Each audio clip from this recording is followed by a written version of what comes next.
Here we go. Okay. So, you're going to hear me say this a lot because it's one of my mantras and it's something that I even taught my kids this. Well, I hope. I don't know. One of my children seems to have learned something from me. The other two, here and there, maybe a little piece of information sunk in. But basically, they're doing okay. Okay, so here it is. Are you ready for this? Are you ready for this? It doesn't matter how old you are. It doesn't matter if you're a guy or a girl. It doesn't matter a lot of things. Okay?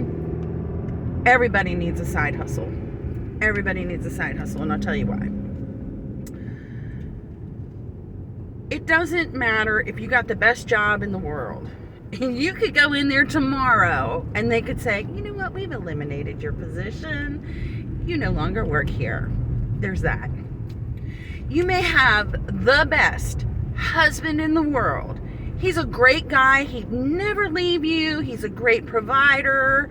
You get everything you want. You have total security. You live in the house of your dreams. And he's on his way to work and dies in a car crash. Okay? Lots of things can happen. Lots of things can happen. Okay? And I've had a couple of them happen to me. Like, let me give you an example. I've been laid off from a company that I thought I was going to retire from. They had great benefits, supposedly. And I did make pretty good money. I was miserable, but that's another video. Yeah, maybe I'll talk about that. If you're watching this and you want to hear my thoughts on quiet quitting, put that down below. Just say quiet quitting, and I'll make a video on it, okay? Because I have opinions about that, which we'll go into later. But anyway, and I was a supervisor, okay? So I was in management. I'll just tell you that. But I still have my opinions on it, and you'd be surprised. All right, so, yeah, I've been laid off. Woke up one morning, I had a beauty salon then, and we had some kind of show going on that morning. We had a guest coming in, like, to teach us about some new product or something, I don't know. My husband was gone. Ran off in the middle of the night with the babysitter. No lie, it is the God's honest truth. God's honest truth. She was actually a daycare provider, not really a little babysitter, like teenager that came to the house. She was actually older, had her own family. Another story. If you want to hear it, put babysitter down below. This is the channel to get the tea on what happened in Jenny's life, okay? And I'll tell it all my little pet names, etc. So anyway, yes, twice in my life, I've had tragedies come along and really, really F up my finances, okay? Put me in situations where I felt very, very, very insecure. Very insecure. And I told you I was a hairdresser. Well, when I quit doing hair and started working in corporate America, because I had to take care of my kids, I still did a little bit of hair on the side. You know, it wasn't a lot. I was making like maybe $20, $40 a week. It was still something. You know what I'm saying? That was gas money. And, you know, it did help. It did help. Can't lie about that. But I didn't look at it the way I look at it now because I felt secure. Like I was this illusion that this company was going to take care of me and give me this great pension plan, or it wasn't really, it was a 401k, okay, whatever, you know, and that everything was going to be great, and it wasn't. It really wasn't. And the same thing when my husband woke up when I woke up and my husband was gone, and I didn't even know where he was for 24 hours, you know, same thing. We had a huge mortgage. There was no way my income was going to cover that. I did end up losing that house, by the way. Yeah, whole other story. We can put that in the babysitter. Put babysitter down below if you want to hear that story. It's juicy. There's probably be multiple stories. But anyway. Just put it down. Babysitter. And we can start at the beginning with that. So And truthfully, that ugly ass divorce, and it was ugly, is how I ended up working corporate eventually anyway. So now I'm in a situation where my kids are grown, so I don't have to worry about that. Thank the Lord. Hand to God.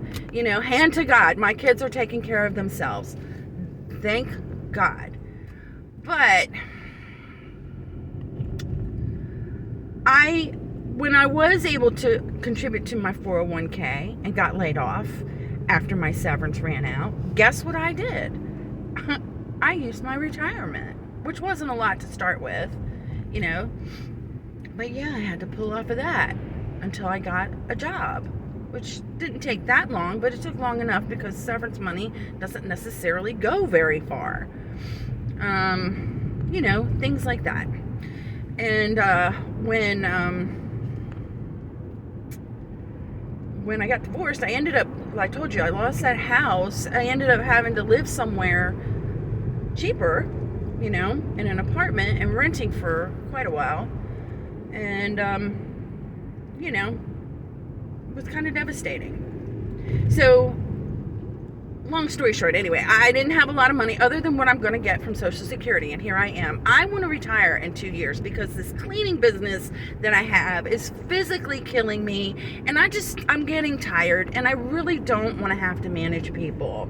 Okay, there are other things that I want to do with my life, but I do need to have money. Okay, so I'm not really doing hair anymore at all, but I am reselling stuff. Okay, now that's what I do. And it happened kind of by accident. And if you want more information on that, I will be having, actually on Thursday nights, I have a live video where I talk about it. It's at 8 o'clock Eastern time. The channel is I'm the Boss of Me 63, but there's other stuff on there. And my older videos are all about cleaning tips and that kind of thing. And then there's some other stuff that really should be on this channel, but it's on that channel. But most of it right now is about cleaning. There's some haul videos, and as I'm talking about reselling and all that, okay?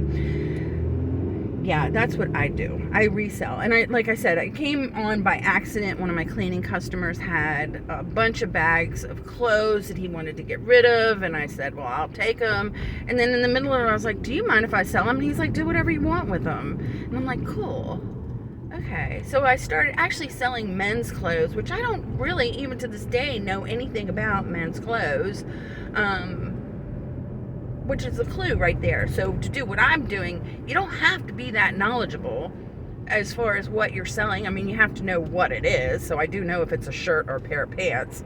And the rest of it's, you can look at it and say, oh, this is Brooks Brothers and this is Izod or whatever, and you do the measurements because everybody's got 2 pairs of legs, okay, most of the time, and 2 arms and a collar, whatever. So clothing is very, very easy to sell, and that's how I got into it.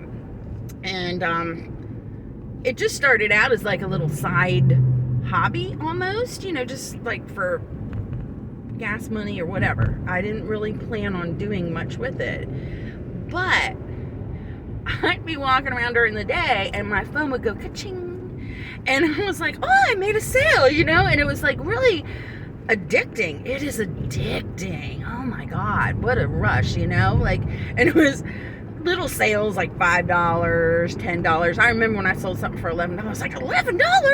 I sold that for $11, Now I want more than that. Okay. But I'm selling different things now. Okay, so anyway,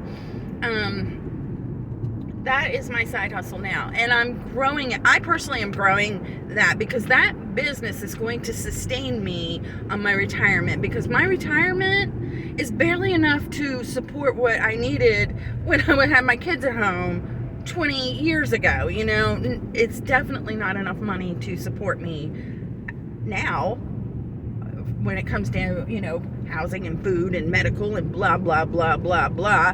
It's just not enough, which is really kind of sad. It's really sad that, I think I'm kind of like a typical example of what a lot of, I would almost say females, I am going to say females, okay, because in my generation, I know this gap is narrowing very slowly, if you ask me, but it is narrowing.